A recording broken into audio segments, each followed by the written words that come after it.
Now hold on a second. There's just one little thing I gotta say to you people out there. There's gonna be some skip frames. There was a bit of a problem while I was streaming. My computer got overloaded, and so sorry. Back to the episode. Hello, my friends. My name is Decalink, the trained unprofessional, and welcome back to Echo. On the last episode, we did more of Flynn's route, and we will be doing the exact same thing. Not the same stuff will happen, but we will be doing more Flynn route in this one. Let's just keep going. Let's fucking do it. Let's just goddamn do it. I actually end up sleeping in the next day. Leah tries to coax me to go along, but I mumble something about needing to finish my project. I believe this is the... oh god. I believe this is the day we're supposed to go to, fucking Carl's birthday party or something. The next thing I know, it's an hour later and the motel room is empty. I chastise myself for the late start and roll out of bed, skipping a shower and instead gathering up all my equipment.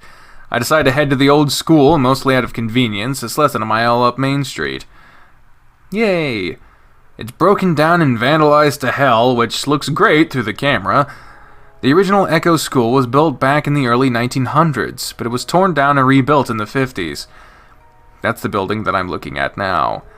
Apparently, all grades were combined into this one building, which was sectioned off by 3 floors: Echo Elementary, Echo Junior High, and Echo High. After 1980, there were too few students to keep it functional, and they started busing everyone to Peyton instead, closing Echo School down. It's a 2-story brick house with a basement and about 30 rooms inside. I remember my parents saying that after it closed down, it was a rite of passage to sneak into the school at night and graffiti up the walls. Basically, everyone drew a pentagram. Okay. I set the camera up to get a few shots at the outside of the school, making sure to emphasize the graffiti on the front and avoid the white soccer goal. Apparently, Echo was still putting the field to use. The windows are foggy, and though there are dozens of squares of glass missing, it's pitch black inside. I calculate in my mind how long I'll be speaking over this portion of the footage, realizing that it probably won't be longer than 10 or 15 seconds. I feel a little flare of annoyance at the thought of how much I'm putting into this and how little I'm getting out. I wonder if this is really the kind of thing I want to be doing, and not for the first time. After about half an hour of trying different angles, I finally straighten up, wiping my forehead. The sun is up to the point of warming the top of my head, and I know that within a half hour I'll be burning up. I start packing up my camera when I feel a different sensation on the top of my head. A slight pressure and a prickle. The feeling that I'm being watched. I look back up at the school building. It's quiet, broken, and stoic, like it has been for the past few decades. Still, my eyes are drawn to the second floor, specifically to the window on the far right. I stare hard at it, narrowing my eyes. Behind the glass in the dark room, something curves out from the right side of the window. It's a lighter color, and it stands out in stark contrast against the black of the rest of the windows. It could be anything, really, but as I stare at it, I get the same vibes as I do from Carl's horns. I stare at it, waiting to see if it moves, morbidly imagining a face peering around the corner at any moment. Picturing Carl suddenly jumping out to stare at me from the window is kind of funny, but also creepy because I can't imagine what he'd be doing up there. The hairs on the back of my neck stand up, and I look around, kind of hoping that someone might be nearby. It's deserted, of course, my only company being the sun-baked road and dried sagebrush. I turn my attention back to the spot next to the window, half expecting the maybe a horn to be gone. Still there, though, not having shifted at all from when I first spotted it. I shift the strap of the camera bag onto my shoulder and stand up straight before moving a little closer to the building, next to the doors to get up for a better look. Maybe it's the handle to something. Maybe it's the handle to an old watering can, maybe for a class project forgotten long ago. Maybe. I shrug off the feeling and turn to leave. Oh god, oh god, oh god, oh god. It's one of these. I hate these. These fucking things get me, man. Enter the school.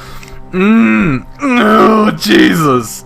Let's go with the. That's my favorite word in this whole sentence. Something itches in the back of my brain. I look back at the door and you can tell right away that there isn't anything holding it shut, at least not on the outside. Maybe I could get a few shots of what's in there. I walk slowly up to the door, a thin piece of plywood, definitely not what was here originally. A small tin no trespassing sign hangs from it, almost completely rusted through. I give the door a tentative push and it instantly gives way, sliding noisily across the concrete ground. Oh, here it is. Oh, God, here it is. Oh, Jesus. Inside, there's a staircase right in front of me. To the left and right, there are wide, darkened hallways. I'm just crossing over the threshold when I realize what I'm doing. Even if I did get some good footage, it would have to be from breaking into the place illegally. I'd basically be filming a crime for a school project. The floor creaks above my head and I realize just how stupid this is. I turn back around, making sure to shut the rickety door behind me fully before I start back toward the road. It was a dumb idea, sure, and I've come up with a lot of stupid ideas, but for some reason I can't shake the feeling that it had been especially weird. I'm at the end of the road when I remember the horn in the window. I don't turn around. Cool. That was an interesting little side thing. So how do you know that he's here? We've seen this scene 1,000 fucking times, but there's always tiny little differences in the dialogue that we gotta see. We gotta see those tiny little differences, and that's the thing that's gonna piss me off about the extracurricular activities route, but we'll get to that next. Jenna eyes Leo as we make our way up to the walk to Carl's house. As I'm looking up at the mansion, I think of how... As I'm looking up at the mansion, I think of how you imagine a lot of things being bigger when you're younger. Not Carl's house. I always forget how big it is when I see it again. Even kids from Peyton wanted to hang out with Carl because of it. Carl's here like 95% of the time. Besides, how would he get around without his parents? Jed doesn't say anything. TJ bounds up to the door and rings the doorbell while balancing a cake against his chest. Oh, he's so cute. Oh, God, I want to choke him. This reminds me of an abandoned building I have been to. It looks so much like it. Yeah. My whole fucking hometown is an abandoned building, basically. So, Jesus. Everything is so old-fashioned here. TJ seems to have cheered up since the incident a few days back. At least that's what he's been putting out so far. Sometimes it's hard to tell with TJ. We wait a while, but there's no answer. Jenna looks pointedly at Leo, who pointedly ignores her. He's probably asleep. And how do we wake him up? I want to ask where Flynn's at, but even mentioning his name around TJ seems risky. Oh shit, that is different. That is different. That's a huge difference than the old ones. Oh shit, man. Leo's looking up at a window to the right of the door, about 10 feet off the ground. You know, if I boost you up, you'd be able to reach... Are you kidding me? I shift the bag of presents I'm holding, glancing down at the red tissue paper on the top. So, what did I get, Carl? Leo doesn't seem to notice me, continuing to frown at Jenna. How else are we gonna wake him up? Oh, I don't know. Maybe by sending him a text in advance to have him meet us somewhere rather than just having his house completely They're just going to his house completely unannounced. Fuck. Water. Leo huffs and I can see his face getting red under his fur. Jenna has a fair point, but I still feel bad for the wolf. I mean, he usually is here, isn't he? Let's not fight, guys. It's supposed to be a party. TJ's genuinely disappointed voice seems to put a pause on the tense mood, and Jenna sighs before looking up at the window. I guess I could try. Great! Leo hops down off the deck, but at that moment a big, rusty truck pulls up into the driveway of Carl's house. It's Flynn, and next to him in the passenger seat is an unconscious-looking ram. What the fuck? The hell? Flynn parks before slowly and quietly opening the door. Flynn, what the hell are you doing? Leo whisper yells as he walks up to the truck, glancing over at Carl, who's leaned back in the seat with his mouth hanging open. Even from here, I can hear him snoring. Hey, Wolf, if you still want to be a surprise, you'll shut up. The hell are you doing? Flynn rolls his eyes. We went to the reservation. What? Why? Oh, because it's something we do sometimes. I texted you that we were going to surprise him. Yeah, that's why I'm here. Flynn rubs the back of his scaly head. Just a little late is all. Started winning more than I usually do, so Carl and I stuck around for a little longer. You were gambling? Of course, because that's all the reservation is good for, huh? Whoa! Flynn holds up his hands defensively. What's with all of you? What's with all of you? Flynn's eyes settle on me, and for some reason I feel my heart give a jump. Chase, what the hell crawled up everyone's ass? I feel like the answer should be obvious, but if Flynn's trying to get things at least somewhat close to normality, then I'm fully behind him.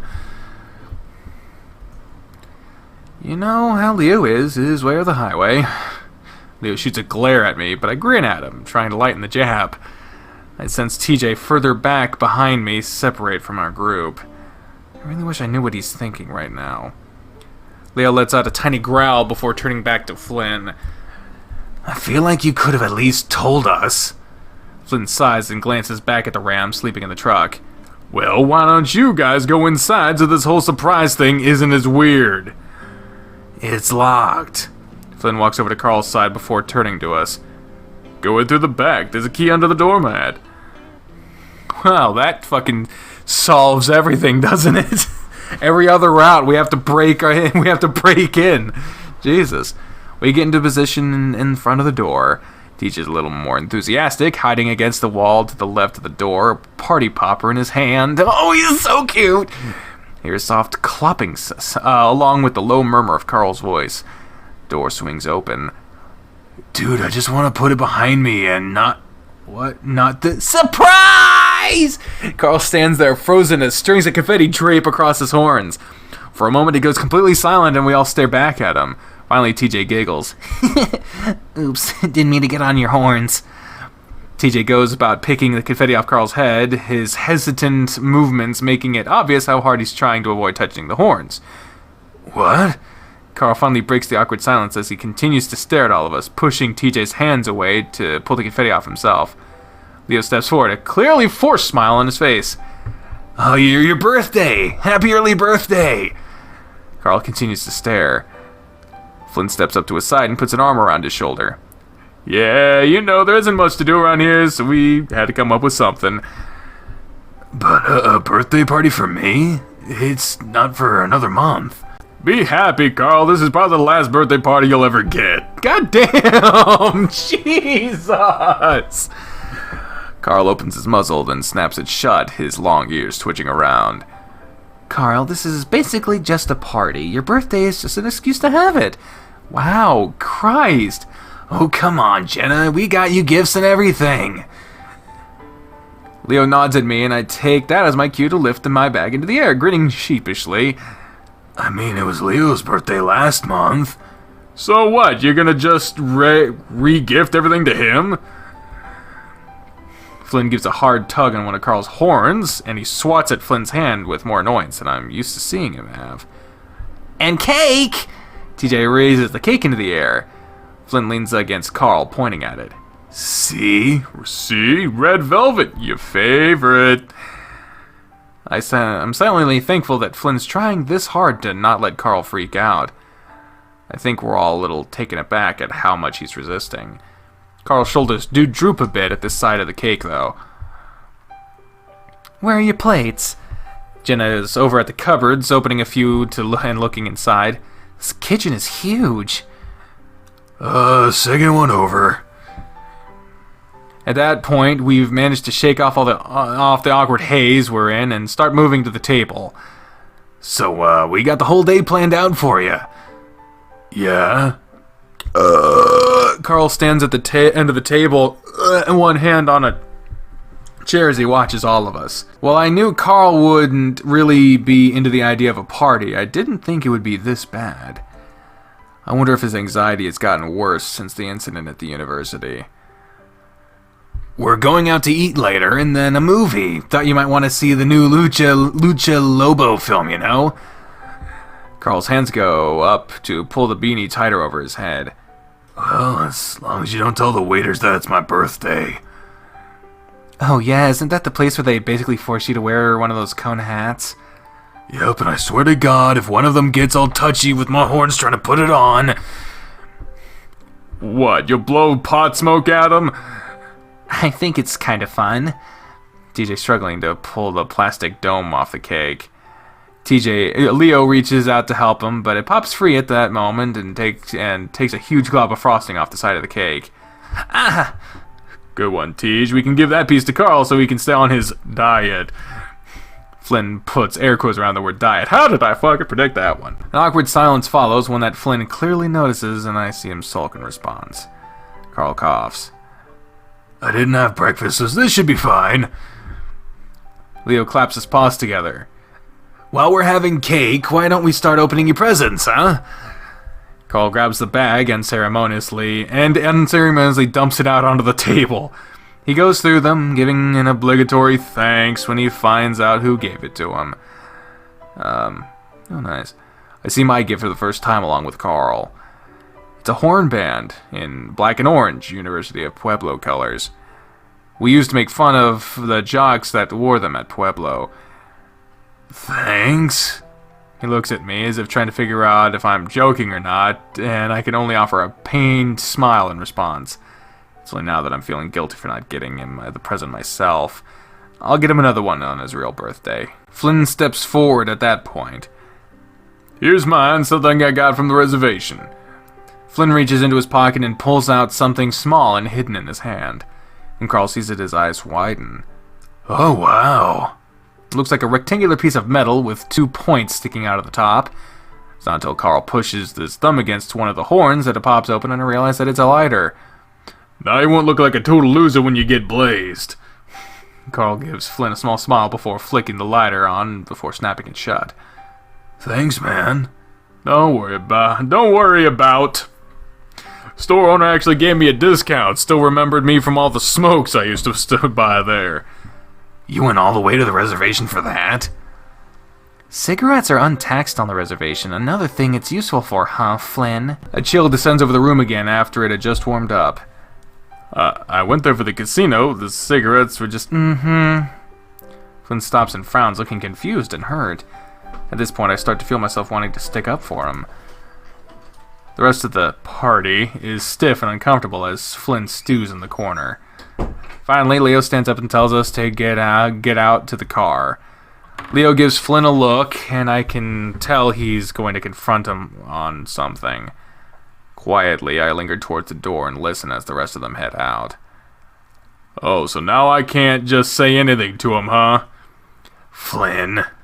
The look on Leo's face is deadly. His yes, I imagine that's eyes, are narrowed, ears flat against his head, teeth bared. Flynn's initial indignation cools and he backs up. You promised me that you wouldn't fuck this up. You said you wouldn't cause any problems. I was fucking trying to make things better. Can you read a fucking room? No one wanted you to say anything to him. What, so I was just gonna let things stay like this for the whole week? Well, that's kinda your fault, isn't it? I'm trying to be nice to him, and did you see Jenna? She's not fucking helping. You know how TJ is, just leave him alone. He's a fucking adult. He's not some little kid you have to protect. That's why it's been years and the little shit hasn't manned up enough to say what actually happened. Leo's hackles flare. See, that's what this is about. You only want another chance at him. Leo's looking at Flynn with pure disgust on his face. Sounds like you think I just want to fuck him. I wouldn't put it past you, slut. What the fuck? Flynn leans back with a smirk. Then I'm not the only one with ulterior motives, huh? Flynn's eyes flick to me. Leo doesn't even say anything in response, instead just letting out a rough snarl. Flynn only flinches a little, but doesn't move, just folding his arms, staring hard at the wolf. I don't want to see you talking to him again. I don't want to see you talking to him again this week. If you do, I'll shove your fat tail so far up your ass. Buy me a drink for Chase. Get out to the car. I jump as Leo snaps his head in my direction. I'm torn about this. I don't feel like Flynn did anything wrong in talking to TJ, but what if Leo suspects it's true? I think I need to... Alright, cool. Leo punches the door frame on his way out, swinging the door shut with a smash. Flynn retains his position against the back of the couch, his arms folded, coolly chewing on his toothpick. We both listen to the sound of Leo's truck starting up before it fades as they pull out. Dude, what the fuck? Look over at the leftover cake on the table, wondering if I should just clean it up and give myself something to do. Glob of cream stuck to the side of the plastic dome gives me a jolt of genuine sadness at the mess this whole get-together has turned into. Flynn, meanwhile, retains his slouched sulking. Finally, the pressure is too much and I feel the need to say something. So... As if that's his cue, Flynn turns on his heel and stalks out the door. Hey! I scramble to follow him out the door, feeling more annoyed than sorry for him at this point. Where are you going? Flynn doesn't say anything as he walks up to the truck, yanks open the driver's side door. He slams it shut just as I walk up to the door. What the fuck? He finally does turn to me, then shifting the toothpick around in his mouth as he speaks. What? What do you mean, what? You can't just take off. Why not? Flynn arches his prominent brow at me, and I struggle to think of what to say. It's not like he owed me anything. I didn't stick up for him at all back there. Was he expecting me to? As far as he knew, I just needed to get my project done. I just thought you could give me a ride? Well, that's the worst fucking thing to say right now. Flynn smirks at me. Where? The mine. You serious? I mean, it's a few miles away. You know it's sealed up and everything, right? Well, yeah, but doesn't mean I can't get a few shots of the inside. Flynn sighs heavily, and that annoys me more than anything else. Whatever, man. I turn around and start heading up the road, not even sure if it's the fastest way to the mine. You have a car! Why? Whatever.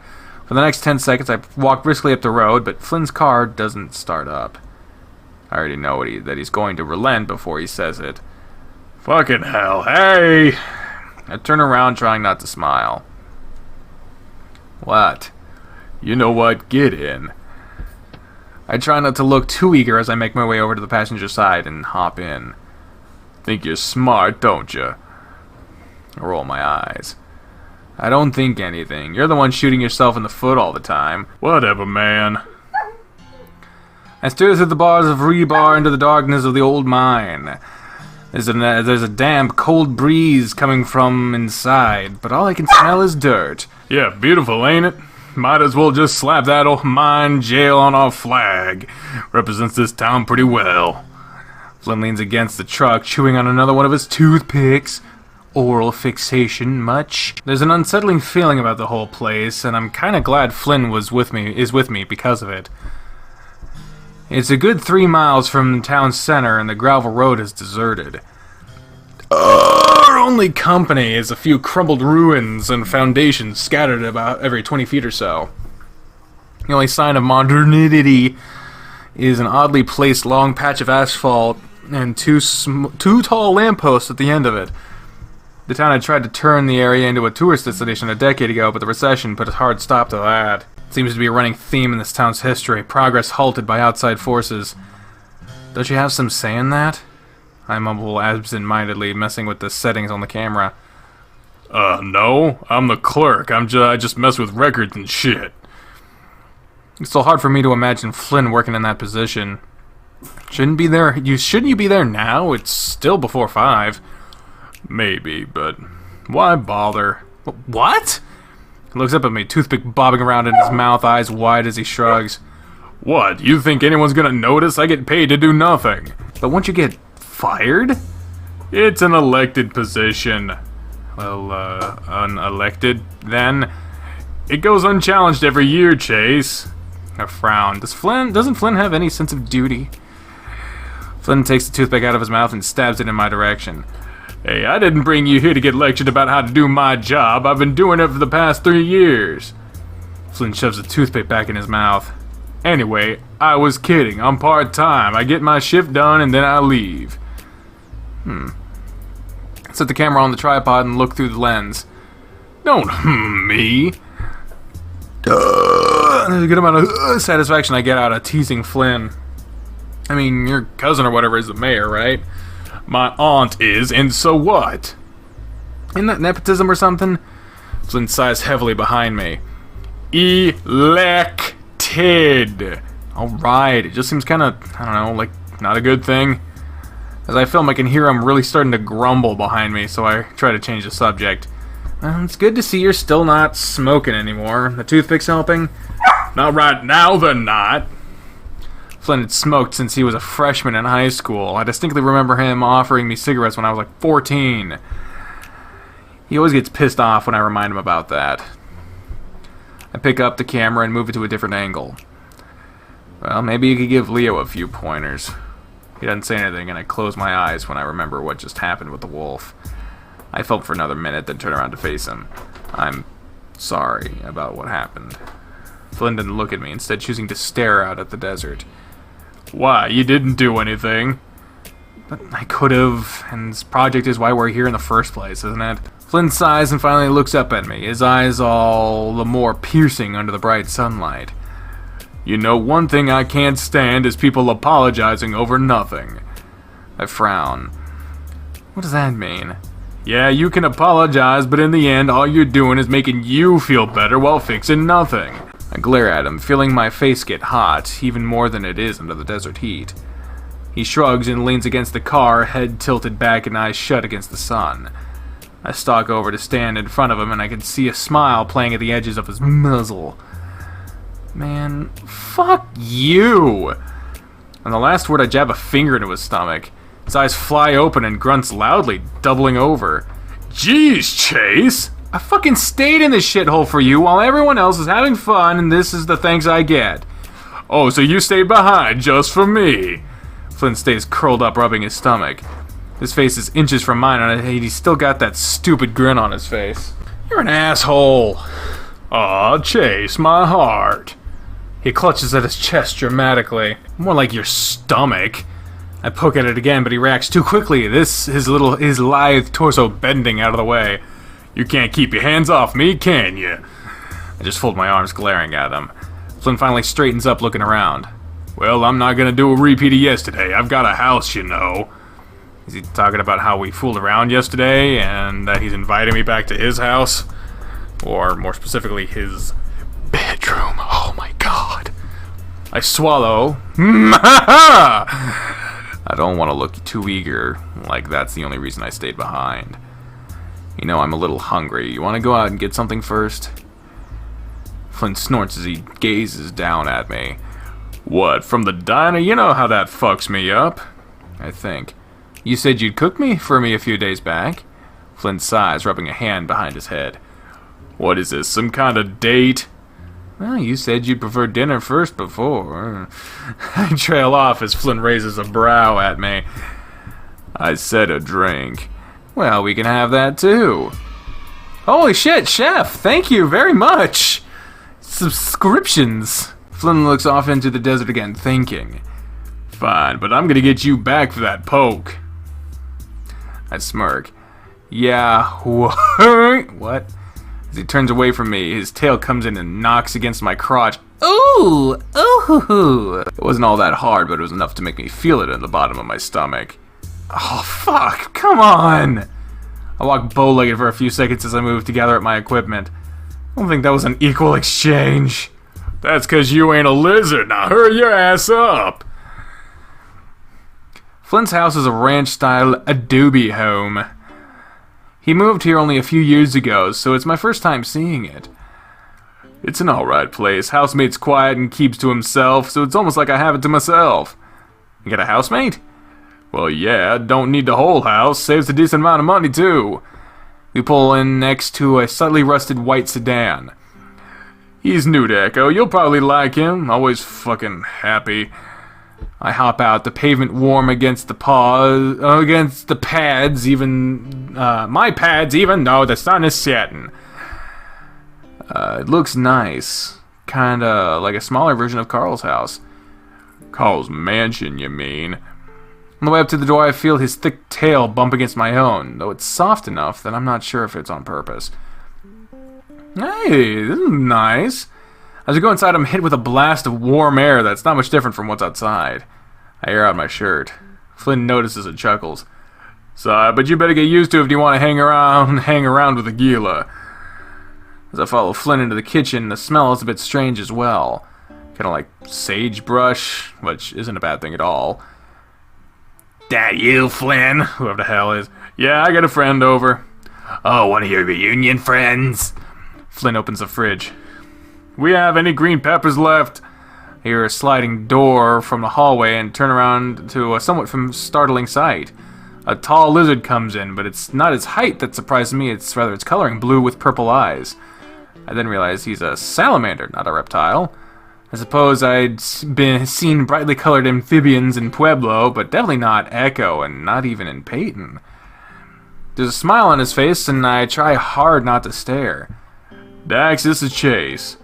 Daxton. Hello, Chase. Hi. I reach out to his offered hand before feeling the cool, almost slippery sensation of his skin. Yeah, sorry, I know you guys aren't used to salamanders around here. I cringe inwardly as I realize he caught me staring like a dumbass. Oh no, I don't mind. Mind? Me being a lizard? I'm mortified, but he's still smiling. Alright, Chase, enough making a fool out of yourself. Flynn is tossing ingredients onto the counter. Peppers, cheese, eggs. He can't help it if he's not used to it. Well, he's always bragging about going to college. Sometimes it serves you better if you just get out more. I'm not sure what to say at this point, but Dax saves me from having to try. Oh, please. Dax sits next to me on a stool, that warm smile still plastered to his face. Flynn here was trying to sweet-talk a hyena a few months back. I see Flynn tense up before he turns around pointing a knife threateningly at the salamander. Don't you dare! Refer to him as a canine, like it's something basic you learn in school. Wow, Flynn, really? Flynn turns back with a huff. Sometimes you forget shit. He's trying to play it off, but I can see frills on the back of his head flaring out. He didn't care anyway. We fucked, so fuck off. Jesus. Nixon rolls his eyes before getting up and airing out his shirt like I did earlier. Well, I'm going back to my side of the house. It's a fucking sauna over here. He pats me on the shoulder as he passes. Nice meeting you, Chase. I watch as he heads back down the hallway, sliding to shut the door. It's colder on that side of the house? Yeah, dual habitat house. I look longingly over at Dax's side of the house. Get your ass over here so I can teach you how to cook something. The next hour is surprisingly fun, even though half of it is spent with Flynn yelling at me about how wrong I'm doing stuff. He calls it chile, I don't know how to fucking... Peppers filled with cheese and meat and covered in egg before being fried. That sounds amazing. I have to agree with Flynn that it's way better than the diner food, even though the food over there is still pretty good. When we finish, Flynn dumps the dishes in the sink with a clatter before snatching me up by the arm. Hey! Shut up, Chase. I frown, but allow myself to be dragged down the hallway to what I presume is the lizard's room. Oh, damn! Oh, damn! Damn. Here we fucking go. I remember someone saying that there was going to be some weirdness happening here soon. It's small and simple, but what I'm focused on is the fairly large bed. He pulls me in to make room to shut the door before pressing me back against it and kissing me full on the mouth. Oh my. This is what you're freaking out about, son of Psyops? What with your ellipses? I open my mouth the moment the tongue prods at my lips. I'm not used to the feeling of something so thin and flexible sliding in my mouth, but it's not a bad feeling. His long tongue easily entangles my smaller one. Here's we go. At the same time, his hands grab at the bottom of my shirt and pulls it over my head, breaking our kiss. Things going to get sexy time and weirdness. Weirdness? As I lean back against the wall, Flynn's eyes play over my body, clearly drinking it in. I narrow my eyes. Hey, you've already seen me naked. I reach forward, undoing his belt with quick, jerky movements. Flynn didn't resist and instead stands there, smirking down at me. This is very forced. I don't feel like this is natural at all. Give him a smirk in return as I rest my hands on his hips before slowly sliding them down, pushing the pants down with them. His tail slides out of the rear. I move my hands around to feel his ass as his pants slide further down. His thick tail twitches in response before I squeeze his sharp rear, earning a gasp from the lizard. I'm so preoccupied with him, with his backside, that I almost forget the front. That's when his pants finally drop to the floor and I find myself face to face with Flynn's cork. Jesus! I almost go cross-eyed, staring at the tapered tip. I hear the lizard chuckle above me as he sways, his hips bobbing, his length in front of my nose. What's that face? It's like you've never seen a dick but clamp my muzzle around it, egged on by Flynn's teasing. His hands immediately go to my head, steadying himself before he finally shuts up. I take it, okay, yep, okay. Okay, I can't describe it past this point, because, yeah. YouTube and I guess Twitch is also run by Puritans, even though they fucking promote cam girls and shit like that. So, yeah, we gonna skip this one right here. I lay on my side, head on Flynn's chest while his arm is wrapped around me, his hand stroking my shoulder. I rub his smooth stomach in big, wide circles, making sure to get every inch of it. I occasionally trace the outline of his chest as it rises and falls before dipping down low, almost touching his semi-erect okay. He doesn't seem to be in the mood for another go, though, so I'm content to just lay there and listen to his deep breaths. What's wrong with me wanting to know about what happened? Now's the perfect time to bring that up! I pause in my rubbing, resting my paw in the middle of his stomach. He tenses it for a second, so I continue rubbing. Nothing. I guess it's how you go about doing it. He grunts. Doesn't matter how I do it, he's gonna be upset. Might be easier if you try to go at it more delicately. Flynn takes a deep breath and I watch my hand rise and fall with it. He's hiding something, you know it too. I don't say anything. We lay like that for a while, Flynn breathing softly into my ear as his fingers creep over my arm to tease at a nipple. Everyone does, but they treat me like I'm some sort of monster for wanting to know. I press down suddenly, and he grunts loudly into my ear as he tenses up and against my hand again. You don't really think that what you did at the river was appropriate? Ow! I cringe as Flynn pinches my nipple. He doesn't say anything, though, and we lay in silence for a while longer. Sydney didn't deserve that. Oh, yeah. If you remember, whose route is it? The Leo route, when the car gets flung into the river, when TJ comes back out, TJ starts to say Sydney didn't deserve, but he gets cut off because he's having trouble breathing and he's panicking and whatnot. Fuck, dude. I can't fucking wait until I find out what the hell happened to Sydney. Because we've already finished Carl's round, and we still have that didn't tell us at all what happened with Sydney. It gave us a clue as to what's happening with Echo, but goddamn. I swallow. No. I mean, I know he was a dick, but he came from a rough place. I just listened, not wanting to say anything wrong. Flynn never opened up like this. You guys didn't know him like I did. I stop rubbing and turn my head to look up at Flynn. His eyes are open, staring at the ceiling. Chase, I need to find out what happened. Flynn. No, I'm sick of wondering. I'm sick of imagining. He looks down at me and suddenly, the expression on his face is strange. I'm gonna talk to him again. Who, TJ? I hear my voice rise in concern. He doesn't say anything. Flynn. I sit up.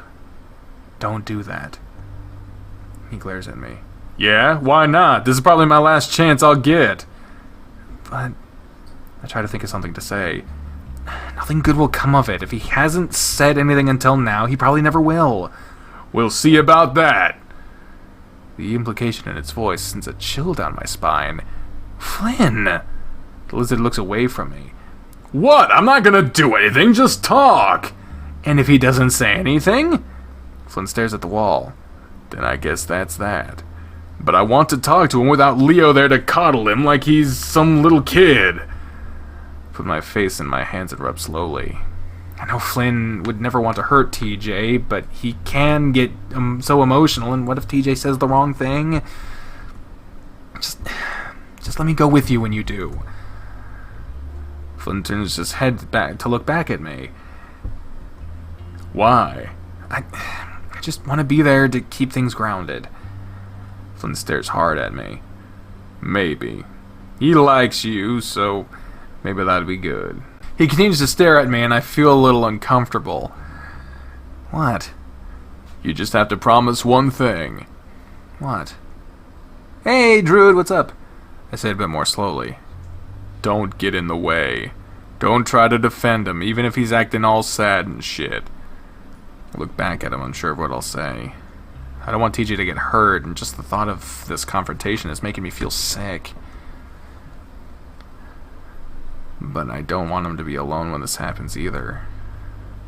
The thought of telling one of the others, Jenna or Leo, comes to mind, but I know that'll be a fucking catastrophe if I do. That'd be the end of a lot of friendships. There's still left a chance that they would survive. Either way, I'm gonna have to promise him if I want a chance to go along. Whether or not I keep that promise. Truth, truth, truth, truth. Okay, we're going with the truth. I promise, but only if it doesn't get physical. Flynn's eyes narrow. What? He continues to stare at me like he's trying to see something behind me. What? I'm not lying. Flynn gives his signature snort and closes his eyes again. It won't. I look at him skeptically, deciding not to remind him of what happened at the river. I sigh and stare at my naked balls for a moment, feeling a little strange. I'm gonna go to the bathroom, maybe take a shower. Alright. Hey, welcome back, Frosty Talons. I get up onto unsteady feet and try and head into the hallway, wondering if I should try...